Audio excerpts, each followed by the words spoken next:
저와 번갈아 교독하고 마지막 절 함께 읽겠습니다. 누가 철학과 헛된 속임수로 너희를 사로잡을까 주의하라. 이것은 사람의 전통과 세상의 초등학문을 따름이요 그리스도를 따름이 아니니라. 그 안에는 신성의 모든 충만이 육체로 거하시고 너희도 그 안에서 충만하여졌으니 그는 모든 통치자와 권세의 머리시라. 또 그 안에서 너희가 손으로 하지 아니한 할례를 받았으니 곧 육의 몸을 벗는 것이요 그리스도의 할례니라. 너희가 세례로 그리스도와 함께 장사되고 또 죽은 자들 가운데서 그를 일으키신 하나님의 역사를 믿음으로 말미암아 그 안에서 함께 일으키심을 받았느니라. 또 범죄와 육체의 모할례로 죽었던 너희를 하나님이 그와 함께 살리시고 우리의 모든 죄를 사하시고 우리를 거스르고 불리하게 하는 법조문으로 쓴 증서를 지우시고 제하여 버리사 십자가에 못 박으시고 통치자들과 권세들을 무력화하여 드러내어 구경거리로 삼으시고 십자가로 그들을 이기셨느니라. 아멘. 사도 바울은 골로새 교인들을 직접 본 일은 없으나 골로새 교회에 이단이 침투함으로써 그 위기에 빠졌다는 소식을 듣고 근심이 되었습니다. 그래서 자신이 감옥에 있지만 너희를 위해 애쓰고 있음을 밝히며 자신이 그리스도에 관해 이야기하는 것은 너희가 이단 사상에 빠지지 않게 하려는 것임을 강조합니다. 비록 몸은 떨어져 있으나 영적으로 함께 있어 그들의 신앙에 굳은 것을 기뻐한다고 함으로써 믿음을 지켜주기를 소망하는 그 마음을 피력하고 있습니다. 그러면서 바울은 성도들에게 권면합니다. 권면의 첫 번째는 너희가 그리스도를 주로 영접했으니 계속 그 안에서 행하라고 말하는 것이며 그리스도 두 번째로는 그리스도 안에 깊게 뿌리를 내려서 세움을 받고 가르침대로 믿음에 굳게 서서 감사가 넘치도록 만들라고 말하고 있습니다. 그리고 오늘 본문은 본격적인 이단 사조에 대한 경계와 더불어 그리스도의 신성과 속죄 사역의 완전성을 강조하고 있습니다. 주일 설교와 연관된 내용도 있으니 여러분이 어렵지 않게 이해될 것입니다. 오늘도 주시는 말씀의 은혜가 넘치길 예수님의 이름으로 소망합니다. 학자들은 세상의 철학과 학문을 다양하게 구분합니다. 이성주의, 계몽주의, 합리주의, 허무주의 등등. 그러나 아주 크게 보면 딱 두 가지로 구분됩니다. 인본주의와 신본주의 이 두 가지입니다. 인본주의는 인간의 생각이 반영됐기에 아무리 고상한 가면을 쓰고 고급진 단어를 쓴다 할지라도 그 중심에는 인간이 자리 잡고 있는 것입니다. 반면 신본주의는 하나님으로부터 나왔기에 인간의 본성과는 상반되고 거칠고 때로는 예측 불가능합니다. 우리가 그것을 어느 것에 취하냐에 따라서 우리의 가치관에도 영향을 줘서 세상을 바라보고 느끼는 것에 큰 차이를 만들어냅니다. 예를 한번 들어보겠습니다. 내 삶에 이해할 수 없는 일이 벌어졌다고 생각해 보십시오. 정말 끔찍한 일이지만 교통사고가 나서 장애인이 되거나 아니면 하는 일마다 안 된다면 인본주의 신앙은 왜 하나님은 저에게 이런 시련을 주시나요? 제가 무엇을 잘못했다고 이러십니까? 라고 묻지만 신본주의 신앙은 하나님이 허락하신 이 시련의 뜻은 무엇인가요? 혹 내가 죄를 지어 벌을 받고 있는 것은 아닌가요? 하나님이 나에게 더 좋은 것을 주시려고 이렇게 이것을 허락하신 것입니까? 라는 식으로 접근한다는 것입니다. 물론 믿음 없는 사람에게 이런 신본주의 답변을 하면 황당함을 넘어 이상한 기독교인으로 매도할 것입니다. 몇 년 전에 이영표 선수가 자기 아내 출산할 때 무통주사를 맞지 않았는데 그 이유가 출산은 죄의 결과로서 하나님의 징계이니까 그 고통을 줄이는 주사를 맞는 것은 하나님의 뜻에 어긋난다 생각하여 맞지 않았다는 그 인터뷰 기사가 나가자 인터넷이 난리가 났습니다. 사람들은 그를 사이비 이단이라 또는 종교를 이유로 아내를 학대한다는 이 같은 엄청난 비난의 댓글이 난무했습니다. 저는 반대로 그 이야기를 들으면서 저렇게 말씀을 지키려고 애쓰는구나 하면서 참 이영표 선수가 믿음이 좋다고 생각했는데 말입니다. 이렇게 세상의 논리와 가치는 기독교의 가치와 논리와 서로 병립될 수 없습니다. 왜냐하면 바라보는 위치가 다르기 때문입니다. 하나님의 입장에서 바라보는 것과 인간의 입장에서 바라보는 것이 결코 같을 수 없는 것입니다. 그런데 인본주의는 인간에서 나온 것이기 때문에 매우 합리적으로 보이고 또 이치에 맞아 보입니다. 인간 본성의 어떤 그것과 일치한다는 겁니다. 그러나 신본주의는 정말 이해가 안 될 때가 많습니다. 하나님의 관점에서 성경을 보십시오. 하나님이 100세에 난 아들을 바치라고 하는 것이 말이 됩니까? 적이 뻔히 우리를 지켜보고 있는데 그 성을 말없이 7바퀴를 돌라는 말들이 말이 됩니까? 이 말입니다. 결코 이치에도 맞지 않고 내용 자체가 황당할 따름입니다. 그럼 이단들의 주장은 어떤가요? 당연히 내 마음과 맞습니다. 왜냐하면 그들이 말하는 것은 인간이 기준이 되어 논리적이고 합리적으로 설명하기 때문입니다. 그래서 그들에게는 성경에 난제가 없습니다. 그들의 교주가 모든 것을 답을 해줍니다. 그것도 인간 이성에 맞도록 말입니다. 그래서 바울도 지금 골로새 교회 성도들에게 미혹에 빠진 사람들에게 이렇게 말하는 겁니다. 여러분 8절을 한번 읽어보도록 하겠습니다. 함께 읽겠습니다. 시작. 누가 철학과 헛된 속임수로 너희를 사로잡을까 주의하라. 이것은 사람의 전통과 세상의 초등학문을 따름이요 그리스도를 따름이 아니니라. 그러니까 사람이 사람을 통해 전수된 전통과 세상의 초등학문은 바로 인본주의를 말하는 겁니다. 그러니까 이단들의 가르침이나 이런 것들이 인본주의에서 비롯된 것이라고 말하고 있습니다. 당연히 그리스도에게서 나온 것이 아니며 그리스도를 따른 것이 아닙니다. 우리는 결과보다 출처가 중요한 삶을 살아야 합니다. 더 심하게 말하면 결과는 중요하지 않을 수 있습니다. 그 원인, 그 시작이 중요한 것입니다. 반대로 세상은 결과를 중요시 여기고 결과로 판단을 합니다. 그러나 하나님은 시작을 가장 중요히 여기고 그 다음이 과정을 중요하게 여깁니다. 결과는 우리의 영역이 아니라 하나님의 영역입니다. 그러므로 모든 판단 가운데 그 의도와 그 목적을 생각하고 판단하고 결정해야 할 것입니다. 인간이 중심이 된 것은 결국 인간의 목적을 향해 나아갈 수 있습니다. 우리 교회도 그런 인본주의적인 어떤 성향들이나 그런 판단과 결정들이 되지 않도록 정말 민감하게 반응하고 생각해야 합니다. 이어지는 9절부터 15절까지는 그리스도의 존재와 사역에 관한 이야기입니다. 먼저 9절과 10절을 읽고 설명드리도록 하겠습니다. 여러분이 한번 읽겠습니다. 9절 10절입니다. 시작. 그 안에는 신성의 모든 충만이 육체로 거하시고 너희도 그 안에서 충만하여졌으니 그는 모든 통치자와 권세의 머리시라. 여러분 제가 그 성경 말씀을 어렵게 전달하는 게 아닙니다. 여러분 성경 말씀 자체가 어렵습니다. 여러분 골로새서 내용도 굉장히 깊은 내용이 있는데 여러분이 골로새서 강의를 들으면서 목사님 하는 얘기 처음 들어봤어요 한다면 정말 그동안은 잘못 들은 겁니다. 좀 이 말이 이해가 되십니까, 여러분? 이 말이 지금 무슨 말을 하는지. 근데 그냥 골로새서 어떻게 들으면서 이런 얘기가 있었나요? 뭐 이렇게 얘기하시는 분이 있을 수 있는데 있다는 게 아니라 있을 수 있는데 결코 쉽지 않습니다. 요것만 설명하려도 오늘 하루 종일 걸립니다. 그리스도 안에 신성이 충만하다는 사실과 더불어 성도들 역시 그리스도 안에서 충만하여졌음을 알려줍니다. 그런데 여기에 중요한 이단 반박이 담겨 있습니다. 그리스도에 대해 크게 두 가지 이단이 있습니다. 첫 번째는 그리스도가 신임을, 예수가 신임을 인정하지 못하는 것, 즉 그는 인간이라는 것과 또 두 번째는 그리스도가 인간임을 인정하지 못하는 것, 즉 그리스도가 인간의 육체로 이 땅에 왔다는 것을 인정하지 않는 이단들입니다. 그래서 사도 바울은 첫 번째 이단에 대해 반박하기에 그 안에 신성이 모든 충만이 거한다고 변증하는 겁니다. 그러니까 예수님 안에 그 신성의 모든 충만, 그러니까 신성으로 완벽하시다라고 이야기하는 겁니다. 그리고 예수님이 육체 안에 거하셨지만 그 안에 또 신성이 충만하다는 것은 그가 육체로 하나님으로 계시다는 겁니다.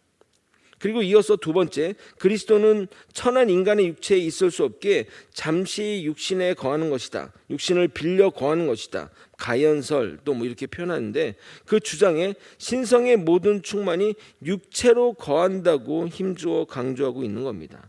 즉 하나님이신 예수님이 육체로 거한다는 것입니다. 잠시 머물거나 가면을 쓰고 있는 것이 아니라 그분인 육체라는 겁니다. 그러므로 바른 조직 신학적인 명제는 이렇습니다. 성육신하신 예수님은 참 인간이며 동시에 참 하나님이시다. 신성과 인성이 동시에 계신 분이시다라고 말해야 하는 겁니다. 이것을 과정적으로 설명하면 성육신하기 이전부터 이미 하나님과 동일한 신성을 공유하고 계셨고, 성육신하신 이후로부터는 완전한 신성과 더불어 하나님과 동일한 신성을 지니셨습니다. 아멘.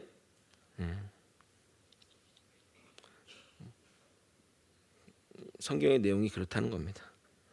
주일 설교와 연장성산에 있는 구절이 나옵니다. 11절을 또 여러분이 한번 읽어보도록 하겠습니다. 함께 읽겠습니다.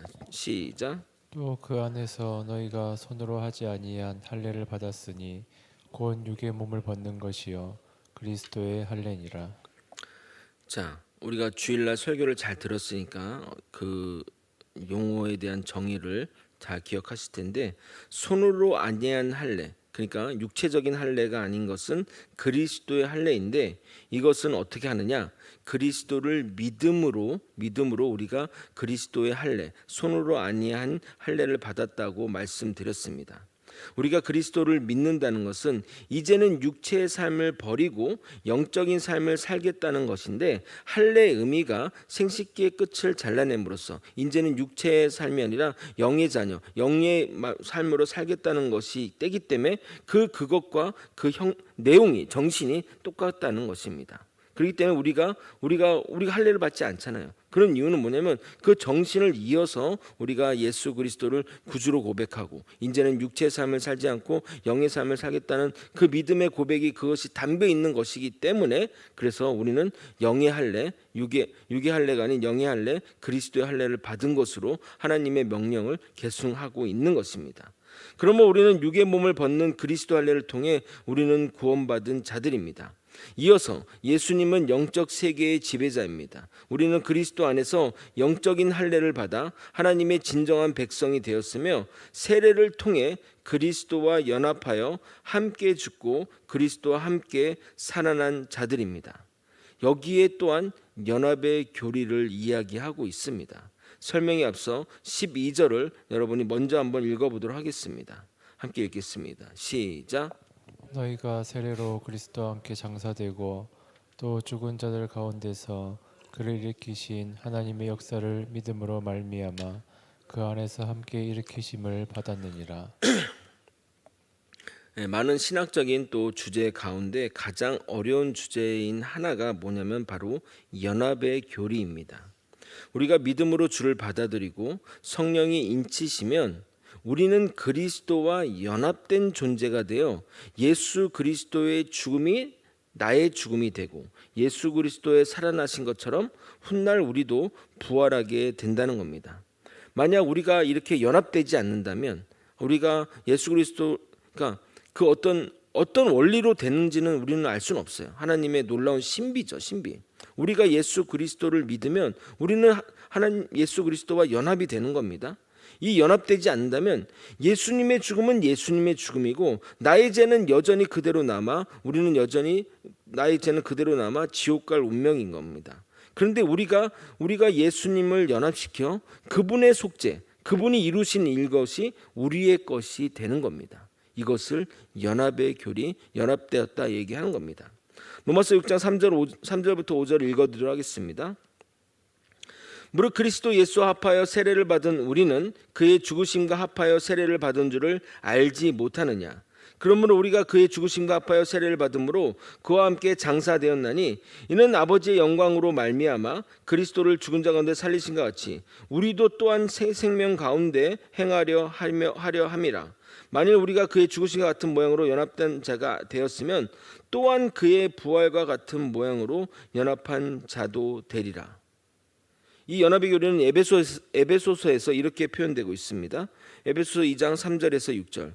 전에는 우리도 다 그 가운데 육체의 욕심을 따라 지내며 육체와 마음에 원하는 것을 하여 다른 이들과 같이 본질상 진노의 자녀였더니, 긍휼이 풍성하신 하나님이 우리를 사랑하신 그 큰 사랑으로 인하여 허물로 죽은 우리를 그리스도와 함께 살리셨고 너희는 은혜로 구원을 받은 것이나 또 함께 일으키사 그리스도 예수 안에서 함께 하늘에 앉히시니.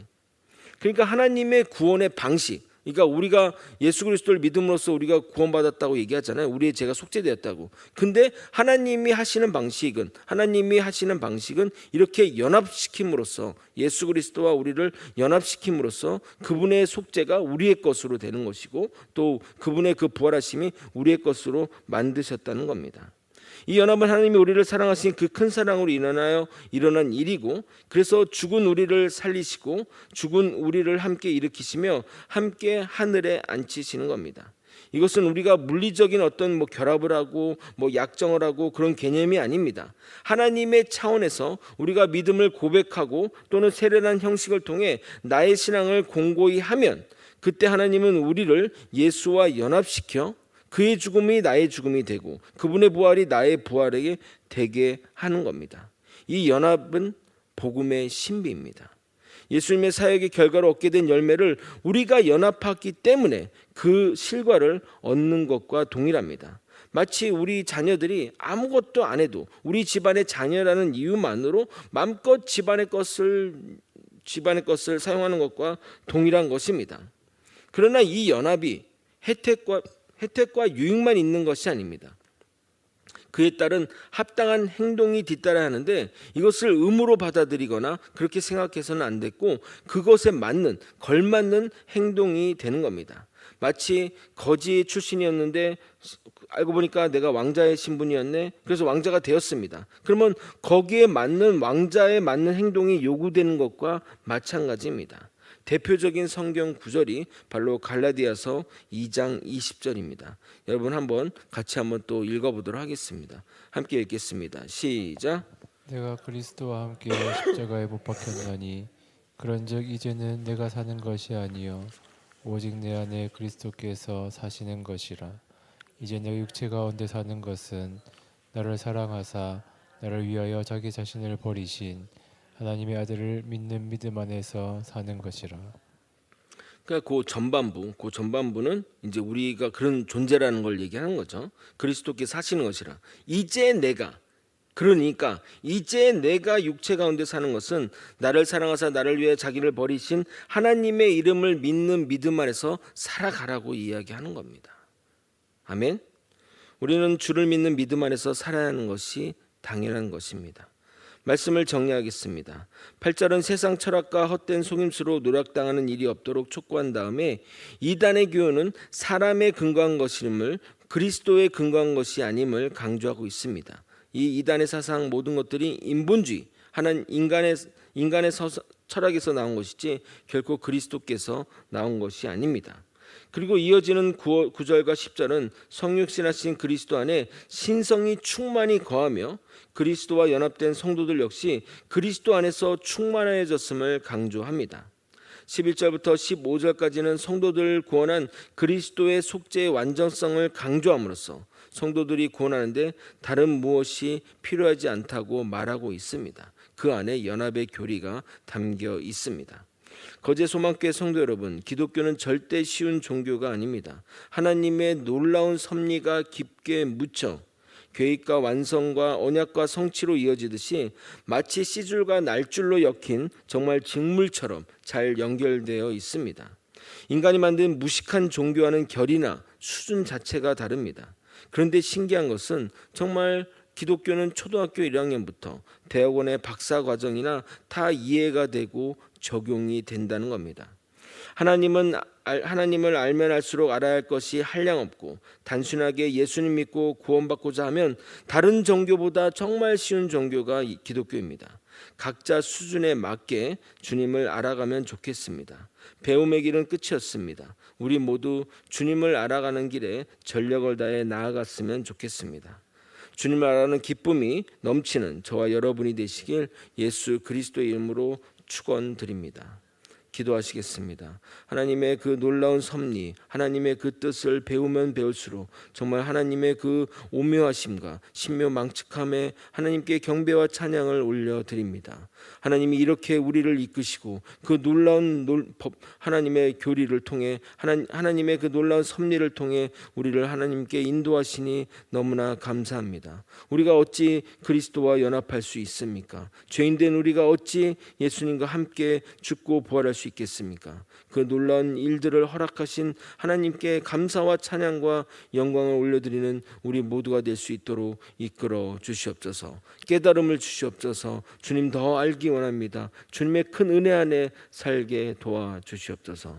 사랑이 많으신 예수 그리스도 이름으로 기도드렸나이다. 아멘.